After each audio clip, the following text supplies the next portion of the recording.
Udah mulai ya? Saya mau nanya deh, kalau ngomongin tentang jaringan pada hewan, jaringan apa sih yang pertama kali terlintas pada otak kalian? Kalau aku sih, apa ya? Sebelumnya, kalau kalian pernah baca atau pernah dibahas di sekolah kalian, mungkin beberapa dari jaringan itu bakalan terlintas di otak kalian ya. Jadi, jaringan pada hewan itu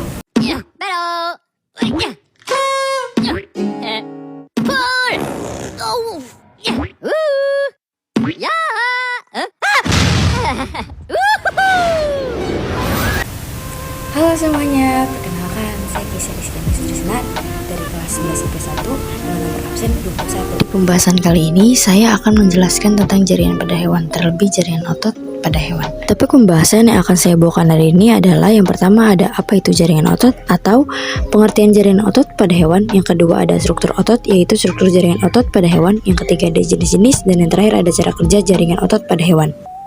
Kak, apa sih jaringan hewan itu? Iya tuh benar, apa tuh kak?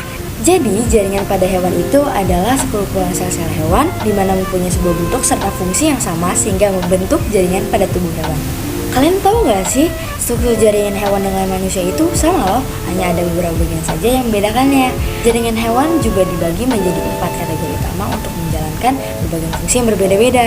Yang pertama ada jaringan epitel, yang kedua ada jaringan ikat, yang ketiga ada jaringan otot, dan yang keempat ada jaringan saraf.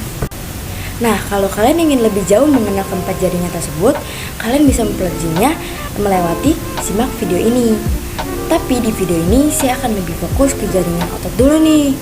Namun, kalian semua jangan sedih, kalian bisa simak atau cek video-video yang ada di channel kita ini. Jaringan otot pada hewan merupakan jaringan yang disusun oleh sel-sel otot. Jaringan ini juga memiliki kemampuan berkontraksi tinggi sehingga dapat menggerakkan bagian tubuh.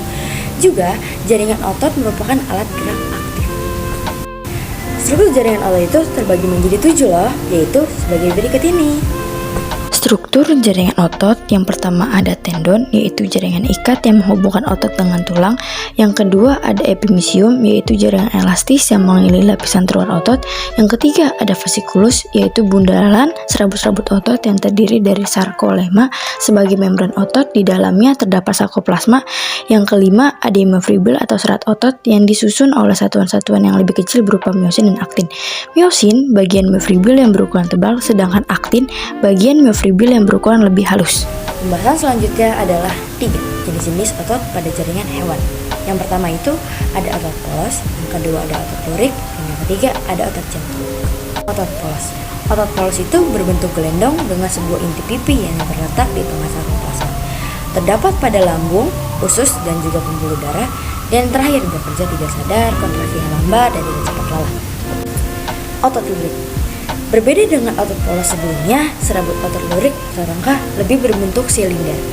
Setiap tepi berinti banyak terletak di tepi sarkoplasma. Melekat pada rangka yaitu bisep dan trisep, lidah, bibir, kelopak mata, dan juga diafragma. Bekerja secara sadar, kontraksinya cepat, kuat, tetapi lebih mudah lelah. Yang terakhir atau otot jantung tersusun atas serabut lurik yang bercabang-cabang, memiliki 1 atau 2 inti yang terletak di tengah sarkoplasma. Terdapat khusus pada jantung, kontraksinya tidak sadar, bersifat kuat dan berirama. Masuklah di pembahasan kita yang terakhir, yaitu cara kerja otot pada jaringan hewan. Pada setiap myofibril terdapat beberapa daerah sebagai unit fungsional yang kita sering sebut sarkomer, yaitu ada unit pita I, pita A, garis M, garis Z, serta zona H. Pita I hanya mengandung aktin serta menghasilkan daerah terang pada otot, sedangkan pita A mengandung aktin dan myosin serta menghasilkan daerah gelap pada otot. Garis M merupakan bagian dari pita A yang mengandung filamen kasar di bagian tengahnya, sedangkan garis Z merupakan garis penghubung antara sarkomer. Zona H sendiri merupakan daerah terang sempit di antara daerah gelap pita A, dan daerah pada zona H hanya mengandung myosin saja. Otot dapat menggerakkan rangka kita dengan cara berkontraksi dan relaksasi.